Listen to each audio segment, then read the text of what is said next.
राज्य निवडणूक आयोगाला मतदान यादी जी आहे ते मतदान यादी आपलं जे इलेक्शन आहे, election representation of people's act प्रमाणे घेत नाही. हे जे स्थानिक स्वराज्य संस्थांचे इलेक्शन आहे ते जिल्हा परिषद पंचायत समिती अधिनियम, तसेच नगर परिषद नगरपंचायतीचा अधिनियम आणि महापालिका अधिनियम, मुंबई महापालिका अधिनियम याच्यामध्ये जे दिलेल्या तरतुदी आहे त्याप्रमाणे इलेक्शन घेतो.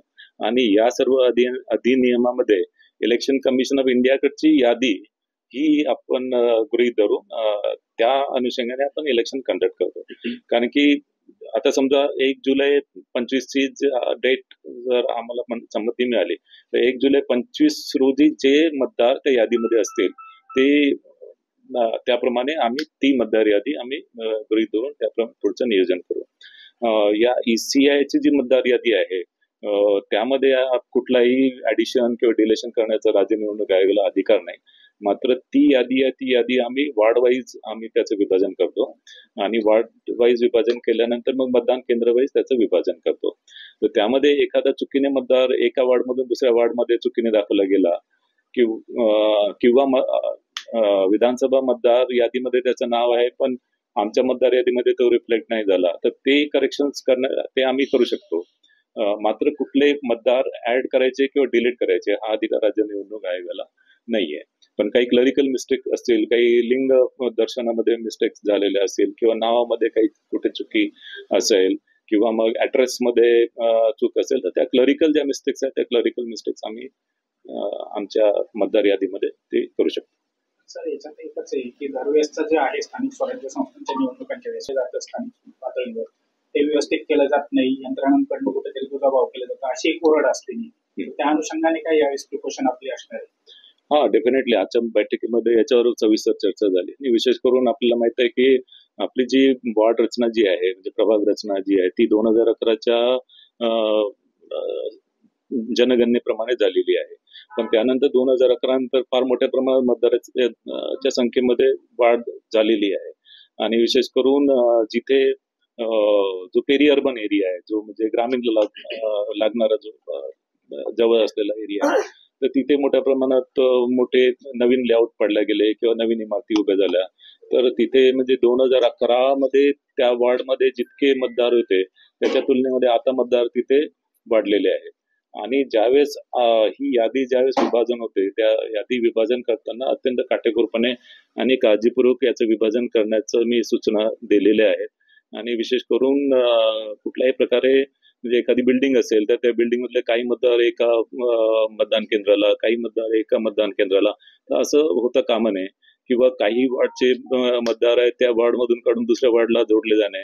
तर हे जे सर्व प्रकार आहे त्याच्यामध्ये मेन म्हणजे अर्बन एरिया जो आहे नागरी एरियामध्ये या तक्रारी मोठ्या प्रमाणात होतात आणि विशेष करून नागरी क्षेत्रामध्ये या संदर्भात महानगरपालिकेचे नगर परिषदेचे जे कर संकलन विभाग आहे त्या कर संकलन विभागाच्या अधिकाऱ्यांना आतापासूनच तयारी करायला त्यांना सांगितलेली आहे. आतापासून कुठे ऍड्रेस जर चुकीचे असतील तर ऍड्रेसेस नोट डाऊन करणे आणि विशेष करून ही मतदार यादी तयार करताना ती संपूर्णपणे स्वच्छ आणि करेक्ट असायला पाहिजे यावर आमचा भर आहे. साधारणतः आम्ही 1 जुलै 2025 रोजी जे ऍक्च्युली मतदार यादी आहे की 1 जुलै 2025 रोजी जे मतदार जे आहेत ते सिस्टीम मध्ये जे नोट झालेले आहेत रजिस्टर झालेले आहेत ती यादी जी आम्ही परवानगी इलेक्शन कमिशन ऑफ इंडियाकडे मागितलेली आहे. ती परवानगी आम्हाला नक्कीच मिळेल लवकरात लवकर. ती परवानगीच्या दृष्टीने ती परवानगी मिळेल या दृष्टीने आम्ही 1 जुलै 2025 हा टेंटेटिव्ह डेट लक्षात घेऊन त्या दृष्टीने आमचं नियोजन आहे. पण अजून ती परवानगी अजून आम्हाला मिळालेली नाही. ती परवानगी मिळाल्यानंतर मग आपण मतदार यादीचं विभाजन. साधारणतः त्या प्रारूप प्रभाग रचना कधीपर्यंत जाहीर होतील? प्रारूप प्रभाग रचनेचं जे ऍक्च्युली शेड्यूल जे आहे ते शेड्यूल वेगवेगळं आहे. म्हणजे नगर परिषदसाठी वेगळं आहे, महापालिकेचं वेगळं आहे, जिल्हा परिषद पंचायत समितीसाठी वेगळं आहे. आता जिल्हा परिषद पंचायत समितीचं जे आहे सध्या विभागीय आयुक्त यांच्याकडे हरकती सूचनाची सुनावणी 8 ऑगस्ट पासून लावलेली आहे आणि नगर परिषदची जी आहे ती नगर परिषदची अंतिम 30 सप्टेंबर आणि महापालिकेचे पण 6 ऑक्टोबर. तर या डेट्स आहेत म्हणजे 30 सप्टेंबर फॉर नगर परिषद, 6 ऑक्टोबर फॉर महापालिका आणि जिल्हा परिषद पंचायत समितीसाठी 25 ऑगस्ट ही प्रभाग रचनेची मुदत आहे. तर काल आणखीन एक महत्वाचा निकाल आला सर्वोच्च न्यायालयाचा ओबीसी आरक्षणासहज या निवडणुका घ्या अशा पद्धतीचं एक कालच्या निर्णयामध्ये नमूद केलेलं आहे. त्यामुळे हे इलेक्शन जे आहेत महापालिका जिल्हा परिषद तुमचं जे हे आहे टार्गेट आता कम्प्लीट करायचे नोव्हेंबर डिसेंबर का अजून थोडस वेळ लागू शकतो? नाही, ऍक्च्युली माननीय सर्वोच्च न्यायालयाने जो डिसिजन दिलेला आहे स्थानिक स्वराज्य संस्थेच्या संदर्भात, त्यांनी ऍक्च्युली पांटी आयोग जे आहे, पांटी आयोग गठीत करण्याच्या आधीची परिस्थिती लक्षात घ्या, त्यानुसार त्यांनी आदेश दिलेला आहे. आणि जे काही ओबीसी आरक्षणासंदर्भाचा मुद्दा आहे त्या अनुषंगाने आम्ही डिसाईड करतोय.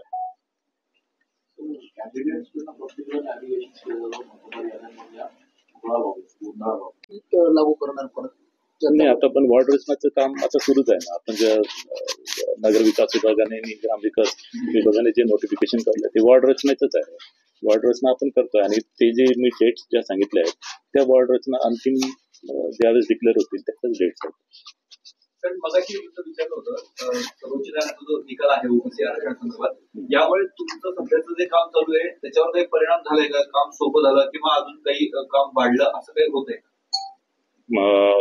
ऍक्च्युली त्याच्यामुळे बेसिकली काम काही वाढलेलं नाही आहे आणि म्हणजे बेसिकली काम त्याच्यामुळे सोपं झालं असं म्हणता येईल. कारण की आता सिम्प्लिफाय म्हणजे मागची जी परिस्थिती होती मागच्या परिस्थितीप्रमाणे आता त्याप्रमाणे ओबीसीचं आरक्षण जे आहे ते लक्षात घ्यायचं आहे. तर त्या अनुषंगाने मला वाटतं की ते सोपं झालेलं आहे काम. मागच्या वेळेस पण ओबीसी जे प्रभाग होते ते ऍज इट इज नाही, त्याच्यामध्ये रोटेशन जे आहे ते दॅट विल डिपेंड अपॉन कारण की ओबीसीचं, कारण की जी सर्वे आहे जनगणना जे आहे ते जनगणनामध्ये फक्त एससी आणि एसटीचे लोकसंख्येचे आकडे त्याच्यामध्ये आहेत, त्यामध्ये ओबीसीचे आकडे त्याच्यामध्ये नाही आहेत. त्याच्यामुळे ओबीसीचं जे आरक्षण आहे ते ऍक्च्युली रोटेशन पद्धतीनेच म्हणजे लॉटरी पद्धतीने ते करावं लागेल. आणि लॉटरी पद्धत कारण की आपले जे एनोमेटर ब्लॉक असतात, जनगणनेचे एनोमेटर ब्लॉक असतात त्याच्यामध्ये फक्त SC% आणि ST पर्सेंटेजेस आहे, त्याच्यामध्ये ओबीसी पर्सेंटेज नाही आहे. त्याच्यामुळे हे लॉटरी पद्धतीनेच याचं आरक्षण निश्चिती ओबीसी साठी करण्यात येईल. इलेक्शन साधारणतः म्हणजे आता अजून डेट असंच आपण डिक्लेअर करत नाही, कारण की डेट डिक्लेअर केल्यानंतर मग सर्व इलेक्शन लागू झालं, आचारसंहिता वगैरे ते सर्व सुरू होतात. पण टेंटेटिव्हली आमचा प्रयत्न राहील की ऑक्टोबर एंड पासून दिवाळी नंतर हे सर्व इलेक्शन प्रक्रिया सुरू होईल साधारणतः. किती केंद्र वाटतं आपल्या नाशिक शहरामध्ये आणि एका केंद्रावर किती मतदान करणार? एका केंद्रावर साधारणतः ऍक्च्युली म्हणजे मॅक्झिमम 900चा फिगर आम्ही दिलेला आहे, कारण की त्याचं कारण असं आहे की जरी विधानसभा इलेक्शन मध्ये एका केंद्रावर 1200 जरी मतदार जरी असेल, पण इथे आपण महापालिकेचं इलेक्शन जर बघितलं तर महापालिकेमध्ये एका वॉर्डमध्ये चार मेंबर्स निवडून द्यायचे आहेत. त्याच्यामुळे त्या 4 बटन त्याला दाबायला आणि एक एंड बटन दाबायला तर त्याला वेळ लागणार आहे. त्याच्यामुळे आपण टेंटेटिव्हली 900 मतदार एका मतदान केंद्रावर असायला पाहिजे.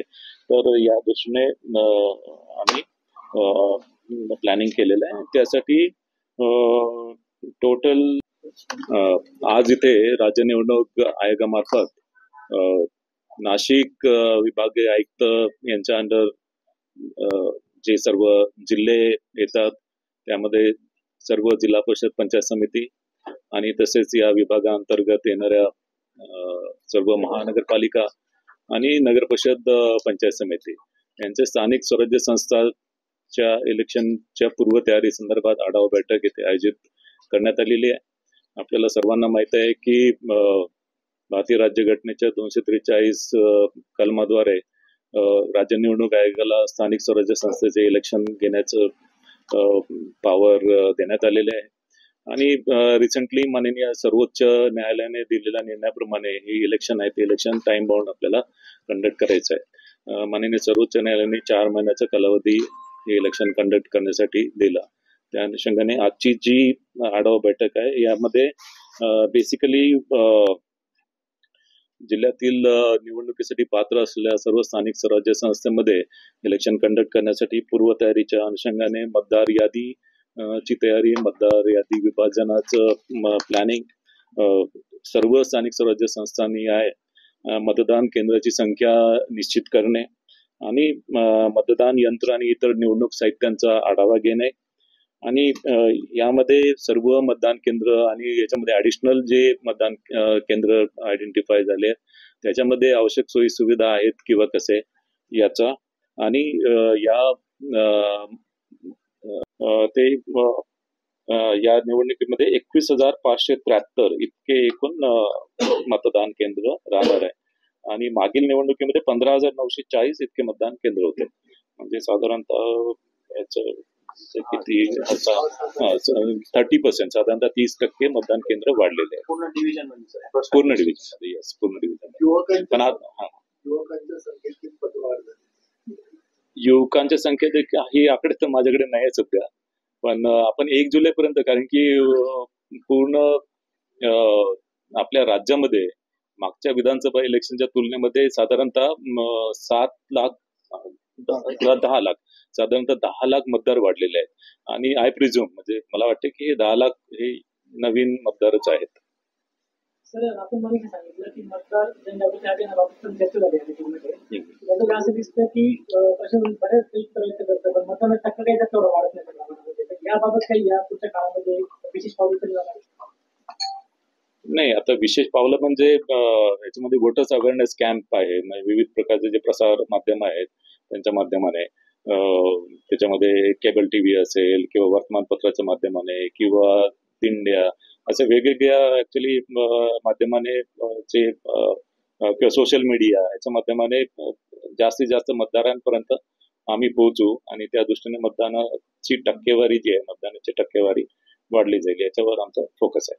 आता ज्या निवडणुका झाल्या त्या निवडणुकांमध्ये एक अनुभव असाही होता की कुणाचं प्रमाण यांचा सुद्धा आढावा इथे घेण्यात आला. त्या अनुषंगाने इतर अनुषंगिक मुद्दे जसं वोटर्स अवेअरनेस कॅम्पेन यांचा सुद्धा आढावा आज इथे घेण्यात आलेला आहे. यामध्ये एकूण संपूर्ण विभागामध्ये जे ग्रामीण आणि शहरी एकूण मिळून 50,45,000 इतके मतदार आहेत आणि त्यासाठी एकूण जे मतदान केंद्राची संख्या निश्चित करण्यात आलेली आहे टेंटेटिव्हली ती 4,982 इतकी मतदान केंद्राची संख्या निश्चित केलेली आहे आणि त्यामध्ये लागलेले जे लागण्यात आवश्यक असणारे कंट्रोल युनिट 8,705 कंट्रोल युनिट आणि 17,813 बॅलेट युनिट इतकी या इलेक्शनसाठी लागणार आहेत आणि त्यासाठी आवश्यक असलेले जे मनुष्यबळ आहे ते मनुष्यबळाचा सुद्धा आढावा इथे घेण्यात आलेला आहे आणि या दृष्टीने सर्व जिल्हाधिकारी सर्व महापालिका आयुक्त यांच्याशी चर्चा झाली आणि त्या दृष्टीने पूर्वतयारीचा इथे संपूर्ण आढावा आम्ही घेतला. तर सर, स्टेप कसे असणार आहेत निवडणुकांचे? म्हणजे आधी महापालिका, जिल्हा परिषद, नगरपंचायत त्या संदर्भात काही निर्णय किंवा आजच्या बैठकीत काही चर्चा वगैरे? साधारणतः ऍक्च्युली हे जे इलेक्शन्स आहेत ते इलेक्शन्स सर्व एकत्रित कंडक्ट करण्यामध्ये रिसोर्सेसची थोडी अडचण आहे आणि त्याच्यामुळे शक्यतोवर हे इलेक्शन स्टॅगर्ड पद्धतीने कंडक्ट करावं म्हणजे फेज वाईज कंडक्ट करावं अशा प्रकारचं नियोजन आहे. मात्र कुठलं पहिले घ्यायचं म्हणजे जिल्हा परिषद पंचायत समिती पहिले घ्यायचं किंवा नगर परिषद पहिले घ्यायचं किंवा महापालिका पहिले घ्यायचं या संदर्भात अजून निश्चिती झालेली नाही. कारण की याची जी बेसिकली पहिली स्टेप असते इलेक्शन, जसं इलेक्शन कमिशनकडचे जे इलेक्शन असते त्याच्यामध्ये आणि हे इलेक्शन याच्यामध्ये फार मोठा फरक असा आहे की या इलेक्शन मधल्या ज्या स्टेप्स आहेत त्यामध्ये पहिले प्रभाग रचना आहे ते प्रभाग रचना निश्चित करावी लागते आणि त्याच्यानंतर जे वॉर्ड्स आहेत ते वॉर्ड्स मध्ये आरक्षण जे आहे म्हणजे SC ST आणि OBC याचं आरक्षण आपल्याला निश्चित करावं लागेल आणि त्याच्यासोबतच मतदार यादीचं जे विभाजन आहे मतदार यादीचं विभाजन आपण प्रोग्राम डिक्लेअर करतो. प्रोग्राम डिक्लेअर केल्यानंतर साधारणतः 35 ते 40 दिवसामध्ये हे इलेक्शन कंडक्ट करावं लागतं आणि रिसोर्सेस अवेलेबिलिटीच्या अनुषंगाने शक्यतोवर हे इलेक्शन जे आहे ते आम्ही स्टॅगर्ड पद्धतीने किंवा फेज वाईजच कंडक्ट करू. पण कुठलं पहिले घ्यायचं कुठलं नंतर घ्यायचं या संदर्भात आम्ही नक्कीच विल टेक अप्रोप्रिएट डिसिजन. मतदार याद्या कुठल्या या वेळेला सगळी परिस्थिती बघून काही त्यासाठी उपाययोजना केल्या जाणार आहे कारण पिण्याच्या पाण्यापासून त्या लोकांच्या सावलीपासून सगळं नियोजन अपेक्षित असतं. मात्र तसं काही नसतं तिथे गेल्यानंतर. त्यामुळे लोकांना तो मोठा फटका बसतो. लोक येत नाहीत आणि रांगांमध्ये थांबायला तयार नसतात. ऍक्च्युली आपलं जे इलेक्शन आहे ते इलेक्शन साधारणतः ऑक्टोबर एंड किंवा हा साधारणतः हिवाळ्याचाच काय सुविधा आहेत या सर्व मतदान केंद्रावर आवश्यक सुविधा पुरवल्या गेलेल्या आहेत आणि रिसेंटलीच आपलं विधानसभा इलेक्शन झालेलं असल्यामुळे जिथे जिथे जिथे डागडुजी दुरुस्ती आवश्यक आहे तिथे ऑलरेडी झालेली आहे. शौचालयाची व्यवस्था किंवा रॅम्पची व्यवस्था किंवा पाणी याची सर्व व्यवस्था झालेली आहे. जिथे जिथे विभागीय आयुक्तांना आम्ही डायरेक्शन दिलेले आहेत आणि विभागीय आयुक्त सुद्धा याच्यावर बारकाईने लक्ष ठेवून आहे की मतदान केंद्रावर सर्व प्रकारच्या सुविधा, विशेष करून दिव्यांग मतदार असतील किंवा महिला मतदार किंवा वृद्ध मतदार यांना सर्व सुविधा पुरवल्या जाईल. याशिवाय संपूर्ण डिव्हिजन डाऊट्स येत आहेत या महापालिका असेल किंवा अन्य निवडणुकीच्या आधी त्यांचे डाऊट्स दूर करण्याचा काही प्रयत्न निवडणूक आयोगाकडून केला जाईल. ईव्हीएम मशीनचा मुद्दा जो आहे माननीय सर्वोच्च न्यायालयामध्ये याच्यामध्ये भरपूर पिटिशन झाले आहेत. सर्व पिटिशन एकत्रित करून सर्वोच्च न्यायालयाने पण याच्यामध्ये डिसिजन दिलेलं आहे की ईव्हीएम हे रिलायबल आहे आणि यामध्ये वोटर्स अवेअरनेस कॅम्पेन मध्ये आपण ईव्हीएम सुद्धा आपण डेमॉन्स्ट्रेशन आपण ठेवतो. मतदारांना ईव्हीएम ची ओळख व्हायला पाहिजे आणि मला वाटते की हा मुद्दा आता जुना झालेला आहे आणि ईव्हीएम इज ऍक्सेप्टेड